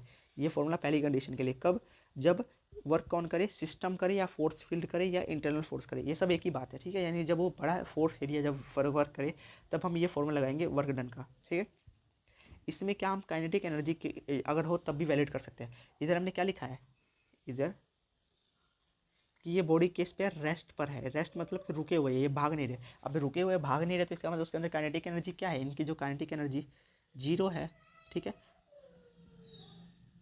अभी हम क्या मान के चले, काइनेटिक एनर्जी जीरो है, लेकिन जो पहला जो फॉर्मूला अपना, कि मान लो किसी अगर क्वेश्चन में काइनेटिक एनर्जी दे रखी है, उससे हमें कोई फर्क नहीं पड़ेगा, उसको हमें देखना ही नहीं, आंख बंद कर लेनी काइनेटिक एनर्जी देखते ही, बस आपको क्या करना है, इस फॉर्मूले को अप्लाई करना और यूज़ कर लेना है। और लेकिन जो सेकंड वाला फॉर्मूला, सेकंड केस के लिए, कब, जब कोई एक्सटर्नल फोर्स वर्क करे, यानी कि उस बॉडी पर कहाँ से, बाहर से, या बाहर से मतलब जब हम फोर्स लगाए उस बॉडी पर, तब क्या होगा, उसका फॉर्मूला होगा final u b minus u, यानी कि फाइनल पोटेंशियल एनर्जी माइनस का इनिशियल पोटेंशियल एनर्जी, ठीक है। इस कंडीशन में क्या होना चाहिए, के ई इनिशियल, यानी कि इनिशियल काइनेटिक एनर्जी, और के ई फाइनल, वो क्या हो जानी चाहिए, जीरो होनी चाहिए। क्या होनी चाहिए, जीरो हो जानी चाहिए। इतना आपको समझ में आ गया, क्या होनी चाहिए, वो जीरो होनी चाहिए, ठीक है। ये क्या है, ये क्या बताता है, ये बताता है कि ये क्या है, लॉ, ये जो वर्क एनर्जी थ्योरम, सॉरी आवाज़ थोड़ी कट रही थी आपको। ये कौन सी थ्योरम, इस थ्योरम को क्या बोलते हैं, वर्क एनर्जी थ्योरम बोलते हैं। ये क्या कहती है कि वर्क डन जितना भी हम करेंगे वो किसके इक्वल होता है, चेंज इन पोटेंशियल एनर्जी के इक्वल होगा। ये क्या होगी, वर्क एनर्जी थ्योरम कहती है, ठीक है। यहाँ पे क्या, इसके हम क्या बताते हैं, पोटेंशियल एनर्जी की, यहाँ पे अगर काइनेटिक एनर्जी है तो उसकी हम उसको भी प्लस करके लिख सकते हैं, ठीक है। तो ये क्या होगी, पोटेंशियल एनर्जी। तो ये दोनों किसके लिए वैलिड है, पोटेंशियल एनर्जी के केस में। एनर्जी टू टाइप्स की होती है, ठीक है, लेकिन ये किसके लिए, सिर्फ पोटेंशियल एनर्जी के लिए, एक काइनेटिक पोटेंशियल, दोनों के लिए। जब हम क्वेश्चन करेंगे तब इसके बारे में और ध्यान से समझेंगे, ठीक है। वही वर्क एनर्जी, देखो थ्योरम दोबारा से आगे वही लिखी हुई है, ठीक है। ये वर्क एनर्जी थ्योरम इस तरीके आप कह सकते हो, लेकिन ये पहला पार्ट है, यानी कि वर्क और पोटेंशियल एनर्जी के बीच में से हमने क्या बताया था, रिलेशन बताया था। और इस तरीके के क्वेश्चन आएंगे तब यही दो तरीके हम यूज़ करेंगे। पहले आप स्टेटमेंट ढूंढना, उसके क्वेश्चन में कैसे लिखा है, स्टेटमेंट में वर्क डन बाय सिस्टम पूछा है या work done by external force पूछा है। System, work done by system पूछे तो आपको ये वाला फॉर्मूला यूज़ करना है। वर्क डन बाय, अगर आपको क्या करें, एक्सटर्नल फोर्स पूछे तो आपको ये वाला फॉर्मूला यूज़ करना है। समझ आ गया आपको जी। अब बात करेंगे वर्क एनर्जी थ्योरम की। ये बहुत ही ज़्यादा मोस्ट इंपॉर्टेंट टॉपिक होने वाला है हमारा, यानी कि पिछले जो वर्क एनर्जी थ्योरम नहीं थी, ये वाली वर्क एनर्जी थ्योरम है, ठीक है। यानी कि वो एनर्जी और वर्क के बीच में रिलेशनशिप था, ठीक है। तो ये बहुत ज़्यादा मोस्ट इंपॉर्टेंट टॉपिक है, इसमें से हमेशा क्वेश्चन पूछे जाते हैं इसके अंदर। तो एस टी नंबर 8 भी अपना यही होने वाला है। इसमें क्या कहता है कि मान लो हमने इस बॉडी, एम मास की बॉडी पर हमने बहुत सारे फोर्सेज लगा दिए। इसका मतलब क्या होता है, समेशन होता है, यानी कि सभी फोर्सेस का कुछ मान लो जोड़ दिया हमने, कुछ फोर्स लगाया, समेशन ऑफ फोर्स लगा दिया। तो इसके कारण ये पहले कहाँ से थी, A1 पोजीशन पे थी, और इस पर क्या हुआ, ये बॉडी फिर क्या हुई, V वेलोसिटी से आगे चलने लगी। चल चल के फिर यहाँ पर आके इसकी वेलोसिटी क्या होगी, V2 होगी, V2 से आगे बढ़ रही है, और इसे कौन सी पोजीशन पहुँच गई, BF, यानी कि फाइनल पोजीशन पहुँच गई। इस पोजीशन को मैंने नाम दे दिया, P का नाम दे दिया। किसका नाम दे दिया, P का नाम दे दिया, ठीक है। तो यहाँ पर काइनेटिक एनर्जी इसमें क्या थी, पिछले में क्या थी, काइनेटिक एनर्जी जीरो थी, लेकिन इसमें क्या है, काइनेटिक एनर्जी 1/2 mv1 स्क्वायर है, और इसमें क्या है, काइनेटिक एनर्जी 1/2 mv2 का स्क्वायर है, ठीक है। तो दो कंडीशन होंगे, समझो।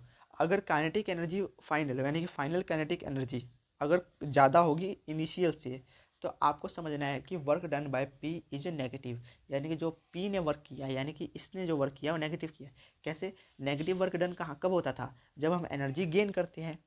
तो समझो इसमें क्या करेगा कि जब इनिशियल वाली एनर्जी कम हो, यानी कि जब इनिशियल वाली एनर्जी कम हो, यानी कि मान लो शुरू में 5 जूल था, अब लास्ट में क्या हो गया, 6 जूल हो गया, यानी क्या हुआ, एनर्जी गेन हुई, यानी कि बढ़ी एनर्जी, यानी कि एनर्जी बढ़ रही है, तो इसका मतलब वर्क डन कैसा होगा, नेगेटिव होगा। सेम टू सेम बात वही। अब देखो यहाँ पर work done by external body, लेकिन इस पी द्वारा कितना वर्क वर्क किया गया, ये सिर्फ इस बॉडी की बात कर रहे हैं, इसने कितना वर्क किया, नेगेटिव वर्क किया। क्यों किया? इसने एनर्जी गेन की। जबकि हम ये फोर्स एक्सटर्नल जो फोर्स लगा रहे हैं, इसने कितना वर्क किया, पॉजिटिव वर्क किया, क्योंकि ये फोर्स लगाकर एनर्जी सप्लाई कर रहा है। जब एनर्जी सप्लाई होती है तो वर्क डन कैसा होता है, पॉजिटिव होता है। ठीक है। जब फाइनल काइनेटिक एनर्जी कम हो इनिशियल से, यानी कि जो फाइनल वाली होगी वो कम होगी इनिशियल से, तब वर्क डन बाय जो बॉडी पी होगा क्या होगा, पॉजिटिव होगा। यानी कि जब इनिशियल वाली ज़्यादा होगी, यानी कि इनिशियल वाली मान लो 5 जूल की, 5 जूल अगर काइनेटिक एनर्जी है और फाइनल वाली 4 है, यानी क्या हुआ, एनर्जी कम हुई है। एनर्जी कम मतलब एनर्जी कब कब कम होगी, जब हम सप्लाई करेंगे, किसी को दे देंगे, यानी कि इधर से इधर क्या हुआ, एनर्जी का सप्लाई हुआ। और एनर्जी का जब सप्लाई होता है तो ये बॉडी कैसे काम करेगी, ये इस बॉडी ने सप्लाई किया है, तो ये बॉडी कैसे काम कर रही है, पॉजिटिव काम कर रही है। तो work done by body P कौन सा होगा, पॉजिटिव होगा। लेकिन work done by external body, यानी कि मान लो अगर हम एनर्जी सप्लाई कर रहे हैं, कौन सप्लाई कर रहा है, ये पी कर रहा है, पी के बारे में बात कर रहे हैं, तो एनर्जी सप्लाई करेगा तो कोई गेन करेगा, कौन ही गेन करेगा, एक्सटर्नल बॉडी जो फोर्स लगा रही थी पहले वो गेन करेगी, तो इस वजह वो कैसा काम करेगी, नेगेटिव काम करेगी। समझ में आएगा? पिछले जो कॉन्सेप्ट हमने पहला कॉन्सेप्ट पढ़ा था उससे सिर्फ रिलेटेड है। ठीक है। अब हम इक्विलिब्रियम का फंडा समझेंगे और पोटेंशियल एनर्जी का, कि आपको समझना है कि जब भी कंजर्वेटिव फोर्स होगी तो बॉडी किस में होगा, इक्विलिब्रियम में होगा। यानी कि जब भी पोटेंशियल, यानी जब भी किसी फील्ड में पोटेंशियल एनर्जी होगी तो वो फील्ड क्या करेगा, किसी भी बॉडी पर फोर्स लगाएगा, और उस फोर्स के कारण जो बॉडी होगी वो किस में होगी, इक्विलिब्रियम में होगी। इक्विलिब्रियम, ई क्यू मतलब इक्वेशन, ये इक्विलिब्रियम लिखा है। ठीक है। इक्विलिब्रियम मतलब, इसको मैं यहाँ पर लिख देता हूँ ताकि आपको याद रह जाए। इसका मतलब होता है कि D you by d x किसके इक्वल है, जीरो के, यानी कि यू का differentiation D you by d x किसके इक्वल था, बताओ, अभी हमने पढ़ा है, बताओ बताओ जल्दी बताओ, आपको देखते कितना याद रहा है। तो D you by d x किसके इक्वल है, फोर्स के इक्वल है, यानी कि जो फोर्स किसके इक्वल है, जीरो, यानी कि जितनी फोर्स लग रही है उस बॉडी पर क्या है, जीरो है। ठीक है। यानी कि इक्विलिब्रियम का क्या मतलब होता है कि मान लो ये बॉडी यहाँ पर है, इस पर फोर्स इधर लग रहा है, इस पर फोर्स इधर लग रहा है, अगर दोनों फोर्स क्या है, बराबर है, तो बॉडी कहीं हिल नहीं रही है, कहीं नहीं जा रही, तो कैसे वर्क करी हो, इक्विलिब्रियम में। ठीक है। तो उसमें क्या होता है, D you by d x के इक्वल होता है जीरो के। तो अब देखो D you by d x, यानी कि इक्विलिब्रियम में क्या होता है, फोर्स, नेट फोर्स क्या होता है, जीरो होता है। तो नेट फोर्स का फॉर्मूला क्या होता है, D you by d x किसके इक्वल होगा, जीरो के इक्वल। तो इस कंडीशन में 3 काम होंगे। पहला काम क्या होगा कि जब भी किसी भी क्वांटिटी का अगर डिफ्रेंशिएशन जीरो आ जाए, उसका मतलब दो होता है। एक तो आपने पहले बता दिया सर कि अगर जब भी कोई क्वांटिटी कांस्टेंट होगी उसका डिफ्रेंशिएशन जीरो आएगा, यानी कि पहला काम क्या है, क्वांटिटी मतलब यू, इसमें क्या हो सकता है, यू कांस्टेंट हो, या दूसरा कंडीशन होगा यू में ज़्यादा हो, या क्या होगा दूसरा, यू मिनिमम हो। इसी बारे में बात करेंगे। यानी कि इसमें क्या होता है, इक्विलिब्रियम में वर्क डन क्या होता है, जीरो होता है। ठीक है। यानी कि जब वर्क डन क्या करेंगे, जीरो करेंगे। तो देखो बात करते हैं एक बार, तो 3 ग्राफ बात करेंगे। पहला ग्राफ कांस्टेंट कब रहेगा, यू, मान लो ऐसे कुछ है, ये ऐसा कुछ ग्राफ दे रखा है, यानी कि इस पॉइंट से इस पॉइंट तक देखो, मैं इस पॉइंट से इस पॉइंट तक की बात कर रहा हूँ, इस पॉइंट से इस पॉइंट तक की बात कर रहा हूँ। तो इस पॉइंट पे देखो, आपको थोड़ा कलर चेंज करना पड़ेगा तब आपको दिखाई दे। इस पॉइंट से इस पॉइंट तक देखो, जो चेंज है ये क्या है, यू वर्सेस एक्स का ग्राफ है। तो यहाँ पर देखो कोई इस पॉइंट से इस पॉइंट तक कोई चेंज नहीं है, दोबारा बना देता हूँ ग्राफ में, ऐसा ग्राफ है। तो इस पॉइंट से देखो इस पॉइंट तक जो यू है वो कांस्टेंट है, सेम टू सेम है। यानी कि यू जब कांस्टेंट हो, नो इसको तो चेंज ना हो, उसको या उसको फिर उस कंडीशन को क्या बोलेंगे, उस इक्विलिब्रियम को क्या बोलेंगे, नॉर्मल इक्विलिब्रियम बोलेंगे। इसमें कंडीशन में क्या होता है, मान लो ये बॉल को यहाँ पर रखी हुई है, इसको अगर हम इधर धक्का मार के ले आते हैं, तो मान लो कोई फ्लैट ज़मीन है, फ्लैट ज़मीन में बॉल को धक्का देंगे तो कुछ देर जाकर रुक जाएगी, तो वहीं पर रहेगी, वापस आएगी कभी नहीं आएगी। इसका मतलब कौन सा इक्विलिब्रियम है, नॉर्मल इक्विलिब्रियम है। जबकि दूसरा जो केस है वो किस चीज़ का है, मान लो ये ऐसा कुछ ग्राफ बन रखा है, बॉल यहाँ पर रखी हुई है। ठीक है। ये कब की बात है, ये कब की बात है, जब यू मैक्स मिनिमम हो, जब यू क्या है, मिनिमम, देखो ये मिनिमम है यहाँ पे यू, और टाइम क्या है, ये उतना ही है। तो मान लो बॉल को हमने ऐसे फेंका, तो बॉल यहाँ पर जाएगी, फिर वापस अपनी जगह पे आ जाएगी और गुरड़ उड़ के अपनी वापस इसी जगह पे आ जाएगी, यानी कि बॉल अपनी वापस जगह आ जा रही है। तो इस इक्विलिब्रियम को अपनी जगह वापस ले रही है, अपना घर वापस आ जा रही है, उस कंडीशन क्या बोलेंगे, स्टेबल इक्विलिब्रियम। ठीक है।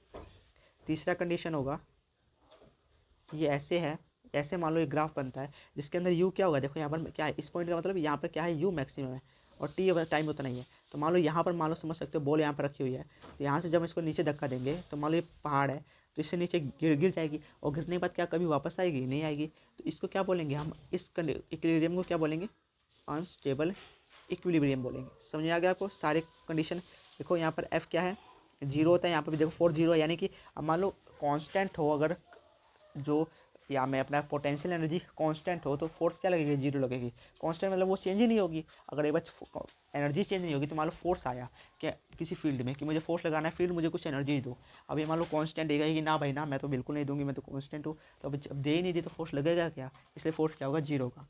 इस कंडीशन में भी अब फोर्स लग रहा है, यानी कि यू क्या है, मैक्सिमम है, यू मैक्सिमम है, इसके पास बहुत ज़्यादा एनर्जी है और उतना एनर्जी फोर्स की जरूरत नहीं है, इसलिए इस कंडीशन में क्या होगा, फोर्स जीरो होगा। और इसमें मिनिमम है तो इसमें भी क्या होगा, जीरो होगा। ठीक है, आगे आपको समझे कैसे काम करता है इक्विलिब्रियम का फंडा। अब बात करते हैं एस टी नंबर 10 यानी कि लास्ट कॉन्सेप्ट के अपने इस क्लास के, जो है पावर का। एनर्जी हमने खत्म कर लिया है। ठीक है, अब समझो आपको हर कॉन्सेप्ट को ध्यान से समझना है, जितना मैंने बता दिया उसी से समय से न्यूमेरिकल आएगा, कल आप समझोगे कि कैसे न्यूमेरिकल आ रहा है। तो पहला कॉन्सेप्ट आता है पावर का, कि पावर क्या होता है, rate of doing work. Energy क्या थी, capacity to do doing work. और मान लो हम कितना काम कर रहे हैं, रेट यानी कितना काम कर रहे हैं, उसको क्या बोलेंगे, पावर बोलेंगे। यानी कि अगर हम जल्दी काम कर रहे हैं तो उसको बोलेंगे हाई पावर है हमारी, अगर हम धीरे धीरे काम करें यानी कि हमारी पावर क्या है, लो है। जैसे क्लास के अंत में आप पढ़ते पढ़ते क्या हो जाते हो, लो पावर में जाते हो यानी कि स्लो वर्क करते हो। हाई पावर में जब शुरुआत में क्लास के रहते हो यानी कि फास्ट वर्क करते हो, जल्दी जल्दी क्वेश्चन लिखते हो। ठीक है, पावर के 2 टाइप्स होते हैं, एवरेज पावर और इंस्टेंटेनियस पावर। एवरेज पावर यानी कि पावर हम कैसे बात करें, यानी कि मान लो कोई बंदा 9 से लेकर 5 बजे तक काम करता है, तो शुरुआत में क्या करता है, मान लो मैंने 4 पार्ट्स में डिवाइड कर दिया, 9 से 12, फिर 12 से 3, फिर 3 से 5। 9 से 12 बजे तक वो भी बिल्कुल जोश में काम करता है, 12 से 3 बजे तक वो थोड़ा मीडियम काम है, और 3 से 5 बजे तक बिल्कुल ऐसा लगता है कि बस अब सो ही जाएगा, इतना थक जाता है वो। ठीक है, 3 कंडीशन बात कर दिया। तो एवरेज पावर क्या होती है, जब हम एक बड़े टाइम के बीच में बात कर रहे हो, यानी कि पावर हम कब बताएंगे, जब हाई पावर कब बता रहे हैं कि हाँ 9 से 12 बजे तक उसने लगातार काम किया, हाई वर्क किया, इसका मतलब वो ज़्यादा हाई पावर उसकी। यानी कि जब हम दो टाइम के बीच में हम कभी पावर बताते हैं ना, कि देखिए मान लो 5 सेकंड से 10 सेकंड के बीच में कोई किसी ने कितना काम किया है, उस हिसाब से बताएंगे। ठीक है, या मान लो अगर हमने 2 मिनट के अंदर, 2 मिनट से 4 मिनट के भीतर अगर आपने 10 क्वेश्चन सॉल्व कर दिया यानी कि पावर आपकी हाई है। 2 मिनट से 4 मिनट के भीतर अगर आपने एक क्वेश्चन सॉल्व किया यानी कि आपकी पावर क्या है, लो है।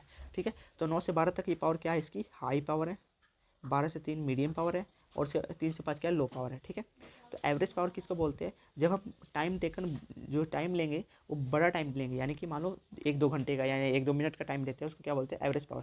उसमें पावर रहेगी, उसको क्या बोलेंगे, एवरेज पावर। फॉर्मूला क्या होता है, जितना भी वर्क डन हुआ है उसको टाइम से डिवाइड कर दो, यानी कि total work done divide by time, वो क्या होगी, average power. Average power 2 types की होती है, पॉजिटिव, नेगेटिव। पॉजिटिव कब होगी पावर, जब हम एनर्जी सप्लाई करेंगे, और एनर्जी सप्लाई करने में वर्क डन भी कैसा होता है, पॉजिटिव। यानी कि जब भी वर्क डन पॉजिटिव होगा, यानी कि एनर्जी कोई बॉडी सप्लाई करेगी, तो वर्क पावर भी कैसा होगा, पॉजिटिव होगा। नेगेटिव कब होगा, कि एनर्जी जब भी हम कोई बॉडी गेन करेगी तो वर्क डन कैसा करेगी, वो नेगेटिव करेगी, यानी कि पावर भी कैसा लगाएगी, नेगेटिव लगाएगी।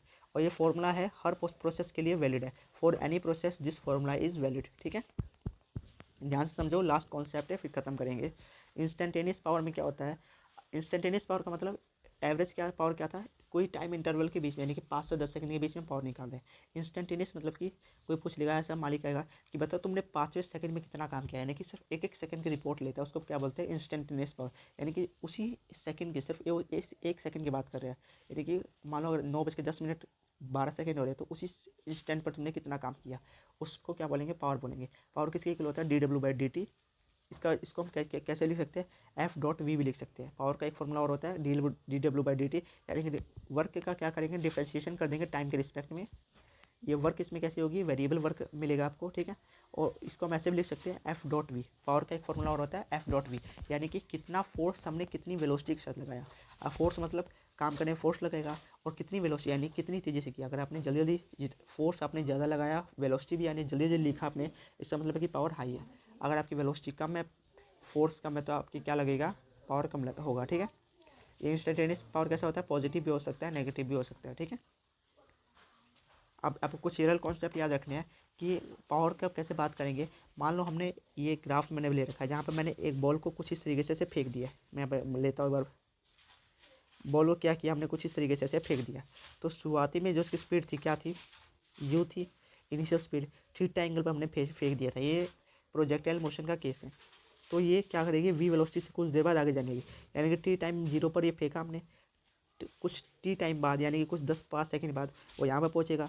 तो ऊपर इसके कितने फोर्स लग रही होगी, you sine theta minus g T, और नीचे कितना लग रहा होगा, धरती माता खींची होगी एम जी से, और बराबर यू कोस थीटा। तो यहाँ से पावर ऑफ ग्रेविटी क्या निकल के आ जाएगा, एफ डॉट वी है। एफ की जगह आप क्या पुट करोगे, एफ कौन सी लग रही है इसके ऊपर, अब इस बॉडी पर एम जी नीचे की तरफ, और वेलोसिटी इसकी कौन कौन सी लग रही है इसकी तरफ, बॉल कहाँ जा रही है, नेट वेलोसिटी। एक तो वी इधर लग रही है और एक ऊपर लग रहा है u sine theta minus g T, और ये किसकी इक्वल हो जाएगा, कॉस टी के, ठीक है। आगे हमने you sine theta minus g T dot product हटाएंगे तो क्या जाता है, कॉस थीटा। और यहाँ पर देखो, यहाँ पर जो भी लिखा हुआ है यानी कि एम जी फोर्स नीचे लग रहा है और एक्सेलरे वेलोसिटी कहाँ लग रही है, ऊपर लग रही है। अगर हम ऊपर नीचे की बात करें तो ये क्या लग रहा है, वेलोसिटी ऊपर लग रही है, फोर्स नीचे लग रहा है। इनके बीच में एंगल कितना है, एक 180 डिग्री का। तो यानी कि फोर्स की जगह क्या है, एम जी है, उसको रख दिया हमने। वेलोसिटी कहाँ लग रही है, ऊपर, you sine theta minus g T, ये लग रही है। आपको याद कर लो इस कॉन्सेप्ट को, जब हम न्यूटन लॉज ऑफ मोशन पढ़ेंगे तब ध्यान से पढ़ेंगे। इसको पुट कर दो, दोनों के बीच में एंगल कितना है, तो सीधी लाइन थी 180 डिग्री का।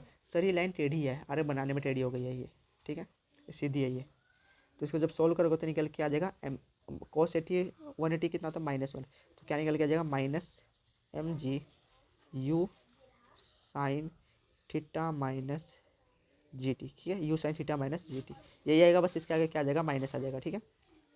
पावर ऑफ फ्रिक्शन पढ़ेंगे कि फ्रिक्शन कितना पावर लगाती है, यानी कि जब भी बॉडी मूव करती है किसी भी रुखे सरफेस पर तो पीछे क्या लगता है, फ्रिक्शन लगता है। आप इतना पता ही होगा आपको। मान लो ये बॉडी यहाँ पर मूव कर रही है यू वेलोसिटी के साथ, पीछे क्या लग रहा है, फ्रिक्शन लग रहा है। तो कुछ देर बाद बॉडी उसकी वेलोसिटी क्या हो जाएगी, बॉडी की you minus you G T. आपको इसको याद कर लेना है, जब फ्रिक्शन नाम का चैप्टर पढ़ेंगे तब ध्यान से पढ़ेंगे। इसको ये म्यू क्या होता है, ये इसको बोलते हैं कोफिशिएंट ऑफ फ्रिक्शन। ये वाला जो होता है, ये यू नहीं, ये वाला यू होता है, इसको क्या बोलते हैं, कोफिशिएंट ऑफ फ्रिक्शन, इसको म्यू बोलते हैं। तो ये क्या होगा, वेलोसिटी इसकी mu minus mu G T, you minus mu G T. और माँ भी फ्रिक्शन लग ही रहा है कुछ टी जूल टाइम पे। एक क्या गया, किस एक्सेलरेशन से भाग रहा है, यू जी से। कौन से एक्सेलरेशन से भाग रहा है ये, म्यू जी से। ये जी टी नहीं है, टी अलग है, जी अलग है, म्यू जी से भाग रहा है। तो यू क्या है, फ्रिक्शन कांस्टेंट है। तो इसमें कंडीशन में पावर का फॉर्मूला क्या होता है, माइनस म्यू एम जी। ये सब म्यू आपको गिवन होता है, ठीक है। एम मतलब मास, जी कितना होता है, 10 होता है। मैंने आपको बता रखा है कि ग्रेविटेशनल कांस्टेंट कितना होता है, 10 होता है। आप इसको 10 मीटर पर सेकंड भी ले सकते हो, 9.8 मीटर पर सेकंड भी ले सकते हो। ब्रैकेट में म्यू क्या वही है, कोफिशिएंट ऑफ फ्रिक्शन, माइनस का म्यू क्या वही है, coefficient of friction G T. इस तरीके से आप क्या निकालोगे फॉर्मूला, पावर निकालोगे कि फ्रिक्शन कितना पावर लगा रहा है किसी बॉडी पर जब भी मूव कर रही है। तो इसी के साथ हमारा आज का ये लेक्चर कंप्लीट हुआ। सबसे पहले तो आपको मैं कुछ देना चाहता हूँ, बहुत ज़्यादा थैंक यू आज का लेक्चर आपको सुनने के लिए। जाओ नोट्स बनाओ, पढ़ो, और क्वेश्चन प्रैक्टिस जो आपको मैं पीडीएफ भेजूंगा उसको करना, ठीक है। धन्यवाद।